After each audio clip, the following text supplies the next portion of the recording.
صرف 5 منٹ کا مدرسہ قرآن و حدیث کی روشنی میں 16 رمضان المبارک۔ نمبر 1، اسلامی تاریخ۔ مسجد نبوی کی تعمیر۔ مدینہ طیبہ میں قیام کے بعد رسول اللہ صلی اللہ علیہ وسلم نے سب سے پہلے ایک مسجد تعمیر کی جسے مسجد نبوی سے جانا جاتا ہے، جہاں آپ صلی اللہ علیہ وسلم کا قیام تھا۔ اس سے ملی ہوئی 2 یتیم بچوں کی زمین تھی۔ آپ صلی اللہ علیہ وسلم نے اس کو مسجد کے لیے پسند فرمایا۔ ان دونوں بچوں نے اسے مفت پیش کرنا چاہا، مگر آپ صلی اللہ علیہ وسلم نے اسے قیمت دے کر خریدا۔ رسول اللہ صلی اللہ علیہ وسلم اور صحابہ رضی اللہ عنہم نے اپنے ہاتھوں سے اس مسجد کی تعمیر کی۔ صحابہ اکرام رضی اللہ عنہم پتھر اٹھا اٹھا کر لاتے اور خوشی میں شوقیہ اشعار پڑھتے اور اللہ کا شکر بجا لاتے۔ رسول اللہ صلی اللہ علیہ وسلم بھی ان کے ساتھ آواز ملاتے اور یہ پڑھتے: اللہم ان الاجر اجر الآخرہ فرحم الانصار والمہاجرہ۔ ترجمہ: اے اللہ، اصل اجر تو آخرت کا اجر ہے، اے اللہ انصار و مہاجرین پر رحم فرما۔ یہ مسجد اسلام کی سادگی کی سچی تصویر تھی۔ اس کی دیواریں کچی تھی، اس کے پائے کھجور کے تنے کے تھے اور اس کی چھت کھجور کے پتے کی تھی، مگر اس کا امام اللہ کے نبی صلی اللہ علیہ وسلم اور اس کے نمازی صحابہ کرام رضی اللہ عنہم جیسی مقدس ہستیاں تھیں۔ نمبر 2، حضور صلی اللہ علیہ وسلم کا معجزہ، درخت کا تھوڑی ہی مدت میں پھل دینا۔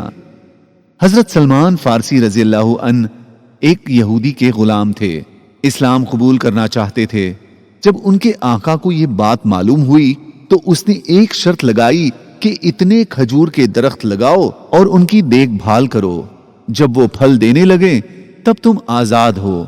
جب یہ بات رسول اللہ صلی اللہ علیہ وسلم تک پہنچی تو آپ صلی اللہ علیہ وسلم نے خود اپنے مبارک ہاتھوں سے وہ درخت لگائے، جس کی برکت سے وہ درخت صرف 1 سال کی مدت میں پھل دینے لگے، حالانکہ کھجور کا درخت اتنی کم مدت میں پھل نہیں دیتا ہے۔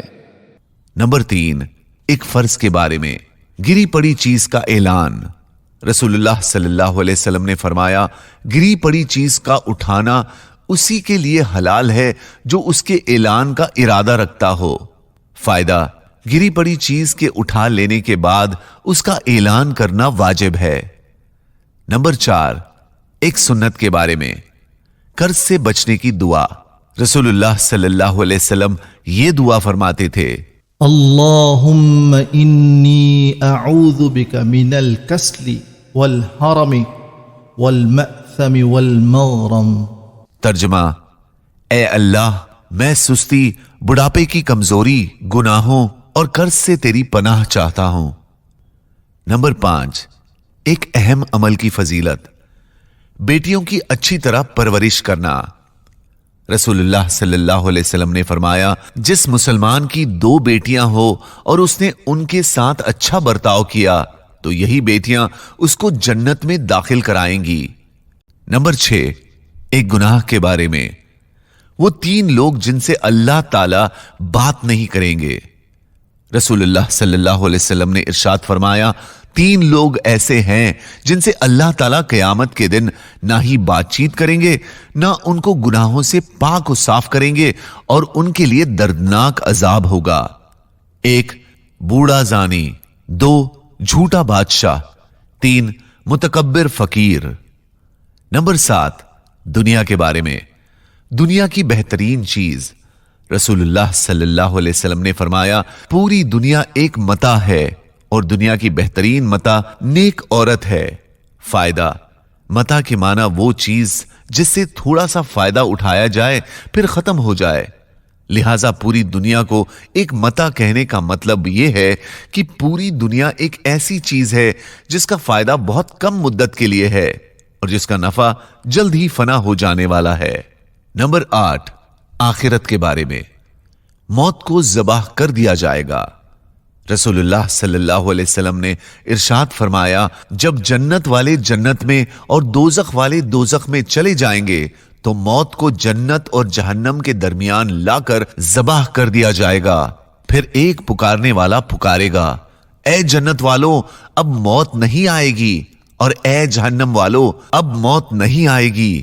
تو جنتیوں کی خوشی میں اور اضافہ ہو جائے گا اور جہنمیوں کا غم اور بڑھ جائے گا۔ نمبر 9، طب نبوی سے علاج، مسواک کے فوائد۔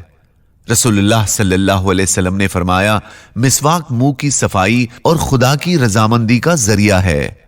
نمبر 10، نبی صلی اللہ علیہ وسلم کی نصیحت، تنگی کے وقت بھی حرام کمانے سے بچو۔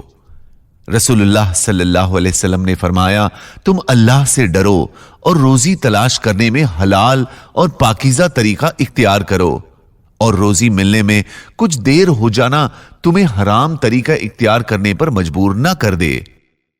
جزاک اللہ۔